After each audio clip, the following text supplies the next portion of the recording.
Hi guys, I am here to read a story for you out of our Miracles Do Happen book. This one is called Twin Miracles by Janice Archer Cruz. My hands tingled under a jet of scalding water. Oh, that would hurt. As I watched bubbles from the sterilizing soap slide across the stainless steel sink, just as they had done the day before and the day before that. In fact, for 42 days they had merged into an endless spiral of gloom. Water down the drain, I had never felt so alone. I stared at my husband John. Weary lines creased the corners of his blue eyes. His blonde hair needed a trim. I tried to recall the life we had lived before the neonatal intensive care unit, NICU, but it seemed distant and unreal, a little like God himself. Where are you now, God? I wanted to cry. Please, do you care that my babies are dying? I had never before challenged God's love or doubted his presence. I had built a career on that bedrock foundation. I had grown up warbling my own through old-time gospel songs and traditional hymns at the churches my father pastored in California. During the summer of my 16th year, I steamed up with two of my brothers to form a trio. The Archers are I can't really see tonight. The Archer-style Christian music soon captivated us to concerts at the White House and a Grammy for our part on the album The Lord's Prayer. Then when I met John, I knew instantly that he would be the father of my children. A year and a day later, John and I married. But the constant strain of life on the road fried the edges of our marriage. I loved my music, but I loved John. Blood pounded in my temples,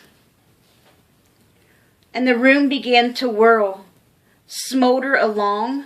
In that dark moment of snuffed-out hope, I felt totally abandoned. Why, God, why? I screamed inside.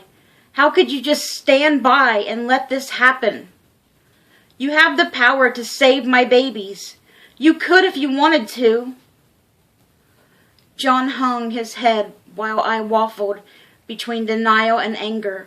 Lord, please listen. I'll do anything. I bargained desperately. I promised to tell everyone I meet about the miracles you performed. I will raise the boys to love and serve you. I'll give you anything you tell me to. Just please, God, please let them live. Silence in its awful void. I could only sob. Then in the midst of the weeping, I heard what sounded like a voice.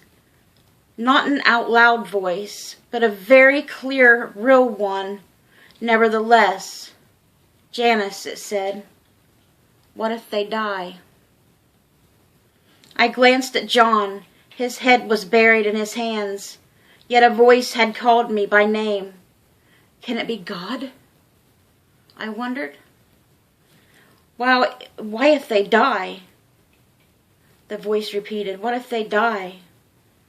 And in the presence of that gentle voice, I began to think about God. I had always believed that he answered prayers, yet in my most desperate moment, there was only silence.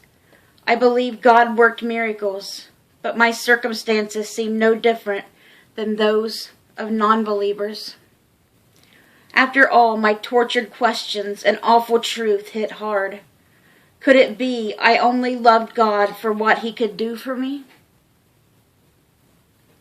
I stared at John's bowed head. Dear faithful John, God's answer to a long prayer.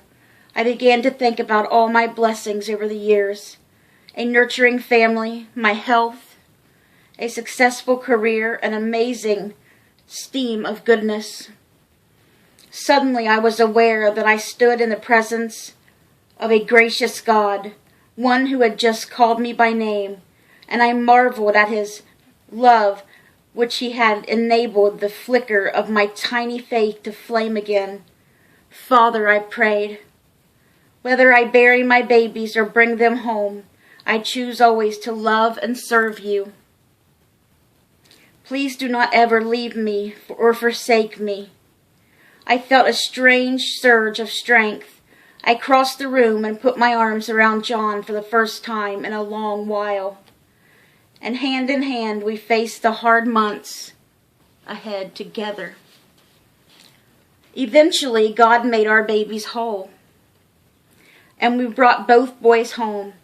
I do not know why he chose to perform a miracle in one circumstance over another, but I am confronted by the certainty that love in its purest form does not depend on my performance or God's.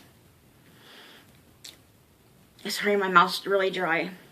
Today, John and I sing together at our concerts and tell the story about the twins, not because of a vow I made, but because of the love inside me will not be silenced. Sometimes Neiman and Weston and our daughter Alexa join us on stage. I know that behind each song is a power that changes worlds. I know because I am no longer the same person I once was, nor is anyone who has ever been touched by God's twin miracles of grace and mercy. Amen. Once you have God, your whole life and whole world changes. You think about things in a new light, in a different way. Always for the better. It's so great to have God in your life, and you're filled with so much love. You feel so loved. When I got baptized, that was the happiest day of my life. The happiest day of my life. When I came up out of the water, I was so happy, and I felt so extremely loved. Just pure love. I was so happy that day. The happiest day of my life. Happier than my wedding day. Happier than the days that all the babies were born and I was there in the room with them. The happiest day of my life. When I accepted God and got baptized. And it will always be. Nothing could ever top that.